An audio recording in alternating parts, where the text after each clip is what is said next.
అందరికీ నమస్కారం. మొన్న తెలంగాణ అసెంబ్లీలో ప్రవేశపెట్టినటువంటి బడ్జెట్లు 3,24,000 కోట్లు. అందులో బీసీల కొరకు ఖర్చు పెట్టింది 12, బీసీల కొరకు కేటాయించింది కేవలం 12,511 కోట్లు. ఇది కేవలం 3.8%. బీసీలు ఈ రాష్ట్రంలో కులగణన ప్రకారం 56.36% ఉందని చెప్పి రాష్ట్ర ప్రభుత్వం తేల్చి చెప్పింది. అట్లాంటి రాష్ట్ర ప్రభుత్వం బీసీల కొరకు కేటాయించినటువంటి ఈ 12,511 కోట్లు అనేది కేవలం ఒక నామమాత్రం బడ్జెట్.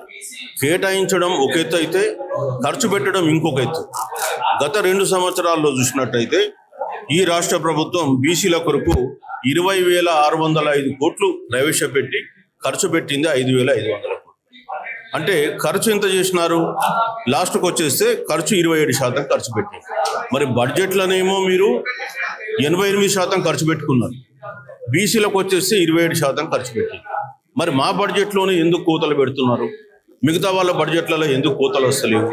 బీసీలకు సంబంధించిన బడ్జెట్ వస్తేనే మీరు కోతలు పెడతారా? ఇవాళ బీసీలకు రాష్ట్ర ప్రభుత్వం ఒక 2వ శ్రేణి పౌరులుగా చూస్తుంది.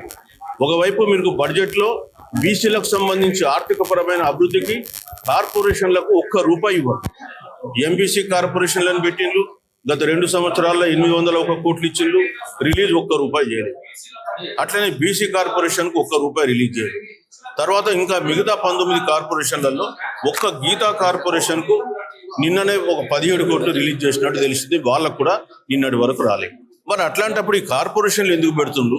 ఈ కార్పొరేషన్ల వల్ల బీసీలను మేము ఇంత కేటాయించినాం అంత కేటాయించినాం అని మోసం ఎందుకు చేస్తున్నాం? ఇవాళ ఈ రాష్ట్రంలో చూస్తే బీసీలకు సంబంధించి స్కాలర్షిప్స్ రీఎంబర్స్మెంట్ ఇంకా దాదాపు ఒక 5,000 కోట్లు పెండింగ్ ఉన్నాయి. మిగతా వర్గాలకి కూడా కలుపుకుంటే ఒక 7,000-8,000 పెండింగ్ ఉన్నాయి. మేము ఇవాళ బీసీలకు సంబంధించి 10,000 ర్యాంకు లోపల ఉంటేనేమో 100% రీఎంబర్స్మెంట్ ఇస్తున్నారు.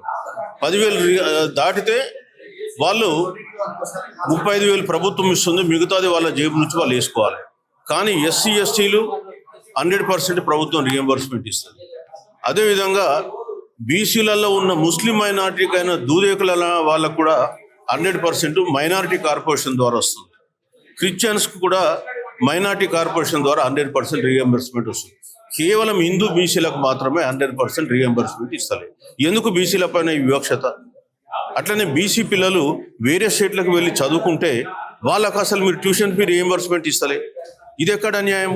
అంటే బీసీలు చదువుకోకూడదా? బీసీలు ఆర్థికంగా ఎదగకూడదా? కొంతమంది ఏం మాట్లాడుతున్నారు, మేము బడ్జెట్లో మొత్తం సంక్షేమానికి 70,000 కోట్లు పెట్టినాం, అందులో 35,000 కోట్లు బీసీలకు వస్తుంది కదా అని మాట్లాడుతున్నారు. అరే బాబు, బీసీలు ఎల్లకాలం సంక్షేమం మీదనే బతకాలనా? వాళ్ళు ఆర్థికంగా అభివృద్ధి కాకూడదా? వాళ్ళకి శిక్షణలు ఇచ్చి వాళ్ళ వృత్తి నైపుణ్యాలు పెంచద్దా? ఇవాళ మీరేమో కనీసం ఆత్మగౌరవ భవనాలకు కూడా డబ్బులు ఇవ్వరు, శిక్షణలు అసలే ఇవ్వరు, ఇక ఫైనాన్సింగ్ మాటనే లేదు. ఈ మధ్యకాలంలో మళ్ళీ రాజీవ్ శక్తిని ఒక స్కీమ్ తీసుకొచ్చారు లాస్ట్ ఇయర్. రాజీవ్ శక్తి స్కీమ్ మీద అప్లికేషన్లన్నీ ఆన్లైన్లో గడియిండ్లు. ఒక్కొక్క అప్లికేషన్కు ₹2,000 ఖర్చు అయింది. 8 లక్షల అప్లికేషన్లు, 160 కోట్లు అప్లికేషన్ ఫీజు కింద ప్రజలు కట్టిండ్రు. మీరు రిలీజ్ చేసింది ఏంది? ₹1 లేదు. ఇది ఎక్కడే న్యాయం అండి? ఎందుకు మరి బీసీ ప్రజల్ని ఈ బహుజనులను చంపుతున్నారు మీరు ఇట్లాంటి పిచ్చి పిచ్చి చేష్టలు చేసి? ఇవ్వకపోతే చేత కాకపోతే మేము ఇవ్వలేమని చెప్పండి. ఎందుకు మీరు ఇట్లాంటి రాజీవ్ శక్తి లాంటి స్కీములను పెట్టి మాకు ఇవ్వలేదు? మళ్ళీ ఈ బడ్జెట్లో 6,000 కోట్లు పెట్టిండ్రు. పోయిన సంవత్సరం 6,000 పెట్టిండ్రు, ఈ సంవత్సరం 5,800 ప్లస్ 200 ఆటో రెట్రో ఫిట్టింగ్ అని పెట్టిండ్రు. ఇవన్నీ కూడా చెప్పి బీసీ ప్రజలను మభ్యపెడుతుండ్రు, మోసం చేస్తుండ్రు. ఈ 2 సంవత్సరాల్లో బీసీ ప్రజలకు వీళ్ళు తీరాని అన్యాయం చేసిండ్రు. గత ప్రభుత్వము గత 9.5 సంవత్సరాల్లో బీసీలకు అన్యాయం చేసిందని బీసీ సంఘాలని పోరాడి వాళ్ళకు గుణపాఠం నేర్పితే మళ్ళీ వీళ్ళు వచ్చేసి అంతకంటే ఎక్కువ తీరాని అన్యాయం వీళ్ళు చేస్తున్నారు. గత ప్రభుత్వం కనీసం బీసీలకు వాళ్ళు పెంక మీద వీళ్ళు బీసీలను ఫ్రై చేస్తే వీళ్ళు డైరెక్ట్ కాల్చుకొని తింటున్నారు బీసీలు. అంటే బీసీలు అంటే అంత లెక్కలేనటువంటి పరిస్థితి వీళ్ళు తీసుకొచ్చిండ్రు. మరి ప్రజలకు ఈ విషయాలపైన మేము అవగాహన కల్పిస్తాం. మేము ఇప్పుడు కోరుతుంది ఏంటంటే, ఇప్పుడు అసెంబ్లీ స్టార్ట్ అవుతుంది, మీరు బీసీలకు సంబంధించినటువంటి స్కాలర్షిప్లో ఉన్నటువంటి అన్యాయాన్ని సరిదిద్దండి.